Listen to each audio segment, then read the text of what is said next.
What's up guys? Welcome to AnimeKouhai. If you'd like to help me out, please hit the like button and subscribe to my channel. Ruminas was set to deliver a global address on short notice.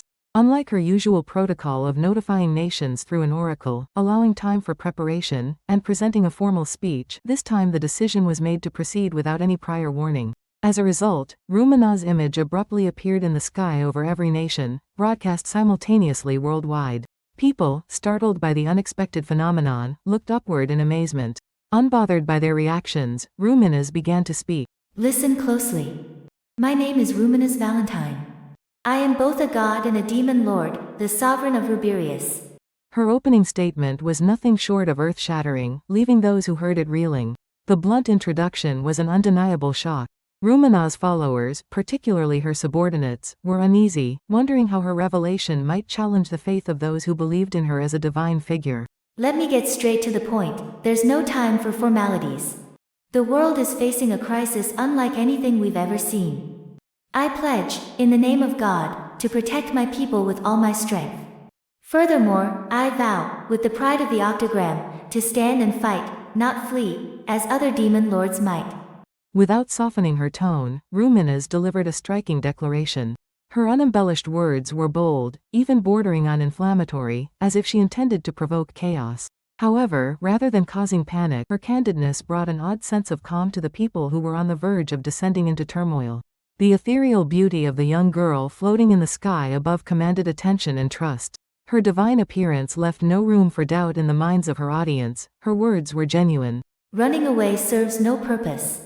We have no choice but to fight because, in the end, this world is destined for destruction.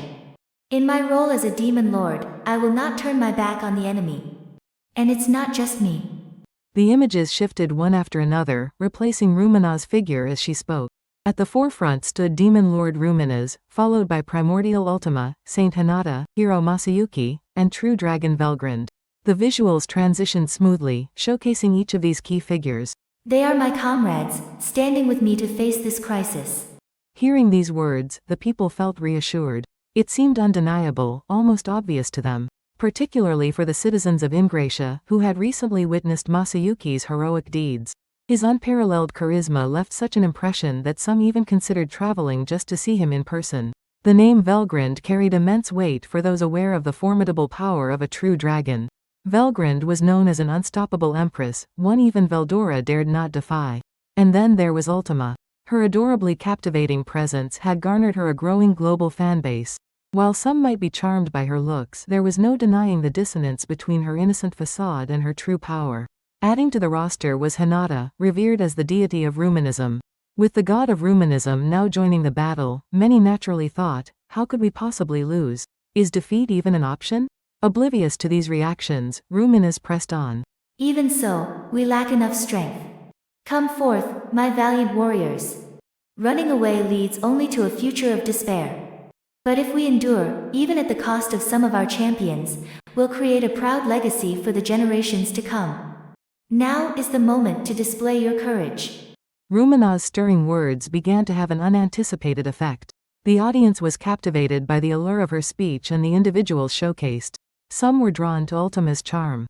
Others found themselves inspired by Hinata's commanding presence. Masayuki's confident grin won over another segment of the crowd, while Velgrand's enigmatic aura left them in awe. In many ways, presenting these visuals proved to be a brilliant move. Rather than succumbing to despair, the people found renewed hope in the godlike images of these defenders. To put it more clearly, the atmosphere was charged with awe and exhilaration as if a legendary assembly of divine beings had descended during these end times. For those aware of the actual peril, this reaction was unforeseen. But for the masses unfamiliar with the reality, witnessing such a grand lineup left them no choice but to feel exhilaration. The speech reached its pinnacle. Leaders of the world, hear me. Your greatness stems from the people you serve. You hold the titles of nobles and kings because of the dignity with which you live. You cannot turn your backs. Lead your people with honor so they can face this world's crisis. Those of you who live in oblivion, so be it, step aside and fight to survive. And to the strong among you, there is a place reserved for your valor. Sacrifice yourselves to secure my victory. It was a momentous speech, destined to be etched into history and remembered for generations. Ruminas closed her address with her final, rousing declaration. Victory for us. Victory for this planet. We will fight with all we have and claim triumph at any cost. This proclamation was a call to elevate human intellect, strength, and bravery above everything else. The response from the world was overwhelming. Moved by Ruminas and the champions who stood by her, everyone steeled themselves for the challenge ahead. Victory for us! Victory for this planet! Cheers erupted across the globe, a chorus of voices united in a collective frenzy. The charisma of Ruminas was nothing short of extraordinary. Even without deploying her full abilities, humanity seemed captivated, achieving a remarkable unity almost instantly. This speech would forever be known as Ruminas' Doomsday message, preserved in the annals of history. While the fervor was at its peak, emergency councils convened in nations worldwide. In these swift deliberations, it was resolved to send the most formidable forces they could muster, with only essential strength left behind to maintain security. As Ruminas rallied forces with her rousing speech, Dagruel addressed the remaining chained Titan army, his words resonating with the survivors. His sons, Dagura, Louie, and Dabura, stood prominently at the front, ready to carry his legacy forward. Listen up. Since I am unable to move, I hereby appoint Dagura as my deputy commander. Louie, Dabura, stand by him and give it your all for the continued prosperity of the giants. Oh, understood. The three brothers responded in unison, their voices strong and unwavering. Dagruel nodded approvingly before continuing. Giants, my warriors, forgive me for my shortcomings. From this moment on, treat Dagura's words as my own and follow his lead without question. A thunderous cheer erupted from the crowd, their voices roaring in unison. The sound was so powerful it almost seemed like a unanimous cry of "we," signaling their wholehearted agreement. Dagura, though temporarily filling Dagruel's role, was beloved by the army, a trusted figure among his people. Don't worry, brother. Basara, the towering four-armed warrior, said as he placed a supportive hand on Dagura's shoulder. I've got your back. I'll protect both you and Dagura, no matter what.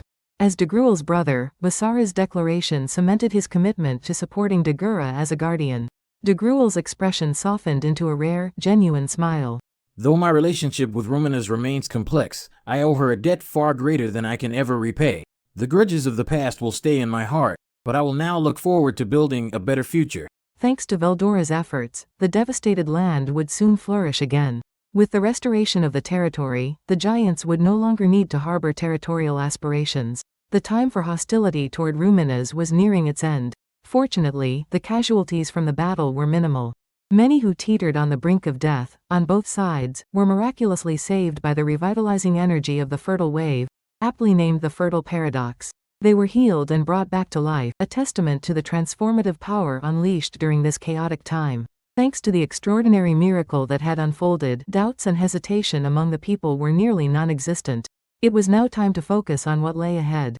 With this resolve, Dagruel conveyed his final words to his sons. Dagura, one day you will ascend as king. Don't just adhere to my beliefs. Instead, rely on your own judgment to determine what is right. The destiny of the giants now rests in your hands. Always keep that in mind. The same applies to both of you as well. He directed his words toward Dagura and included Louie and Dabura in the declaration. The three brothers, feeling the immense weight of responsibility, could barely mask their apprehension. Yes, Father. Of course. I swear on my life that I will fulfill my role as acting king. I'll ensure your expectations are met, and I'll also find a way to save you. Absolutely! Dagura's conviction was echoed by Louie and Dabura, their determination bolstered by the commanding presence of Dagruel. It was evident that hesitation or retreat would not be tolerated under his gaze. Bowing to the intense pressure, the three made solemn vows. And we, too, pray for the return of Dagruel-sama. Until that day comes, we will loyally serve under Dagura-sama's leadership, as you've decreed. Recognizing the defeat of their leader, the rescue provided by Veldora, and Rumina's kindness, the elite warriors of the Chained Titan army embraced Dagruel's decision without resistance. Dagruel observed their compliance and nodded, visibly satisfied. I regret that I won't bear witness to this upcoming battle, but it appears time is no longer on my side. I firmly believe in the future you all will create. With that, we shall enter our slumber. Dagura, the rest is up to you. Farewell. With these parting words, Dagruel and his brothers were absorbed into the towering tree. Their forms disappeared as they entered a deep sleep, both to restore the land and to heal their own bodies. And so, the rebellion of Dagruel's forces came to an end. Simultaneously, the Chained Titan army pledged their participation in the decisive final battle that loomed ahead.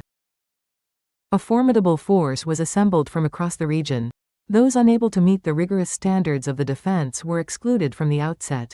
The presence of these warriors here now was proof of their undeniable strength, a total of 100,000 elite fighters. At the forefront were the Pegasus Knights, a shining example of courage, commanded by champion Gazel Dwargo and his 500 cavalry. I can't afford to think only of my own kingdom when faced with this. Gazel Dwargo muttered with a trace of bitterness. Yet, his determined gaze betrayed his resolve. He was spurred by the knowledge that, in Rimuru absence, it was up to him to stand as a shield. Hinata led her elite 300-member Holy Knight Order. Fight as if your life depends on it. Even if you fall, Ruminas will bring you back. Though her words seemed nearly impossible, the knights nodded with unwavering confidence. Their status as holy knights, all ranking above A, made their fearlessness in the face of death both awe-inspiring and unnerving. Pope Louis commanded the Bloody Knights, a contingent of fewer than 400 warriors. Draped in his ornate sacred robes, he was as much a symbol of faith as a leader on the battlefield, embodying a portable shrine of divine power. Meanwhile, the newly formed Imperial Guardians, numbering 100, were led by Calgurio, with Minutes serving as his trusted deputy. Acting as the guardians of Masayuki, their disciplined formation and unyielding stance were a testament to their strength. The largest contingent was the over 1,000 elite soldiers chosen from the Chained Titan army. Dagura, now serving as acting king, took charge as the commander-in-chief, with Basara as his steadfast second-in-command, ensuring strong leadership. A big thanks to the AnimeKouhai patrons who made this video possible. Jared Bressler, Speed Saber, Curtis Loban, Judah Herrera, Justa Guy, Nissa LW Hernandez, Jason Martin, Zach Rosen, Jerry Sladek, Ray Perez, Jay, Donald Williams, Day of Light, John M, Godman Gaming, Markithian Tidwell, Adrian, Kumo, T. Bush, Kirisoto Sama, JV, Thomas, Joshua Cousins, Jose Hernandez, Khalid, Christian Deshazer, Divine C. Harris, Montyboy 98, Ruben, Yuki Iki, Gray, Isaac, Koala King 93, Quilly Buckner, Alver, Normal Defate, Joshua Andrade, Gary Miles, Dragon Spawn 666, J. Rule, Nate, Leiron Sangkap, Lucas Guet, Jason Martin, Sky T, Andre Hamilton, Martin Ramos, Emperor WSA, Miko Espinosa, George Hage, Gobi Lin, Pratik Bandari, Faiz Mansour, Jackson Early, Carl Stephen Bernadal, Gareth Hashimoto, Steven Madison, Marl Barsha, Ralph Ignacio, Efrain Hernandez, Luca Gaming WTF, William Locke, Kamal Luke, Akshay Devate, Elvin Quarty, Ian Sikibiol, Thanakorn Lee Sawat, KACP9R, The Harv, Drayden Yamauchi, Joshua Wolf. Thank you so much for helping out. I'll see you guys in the next video.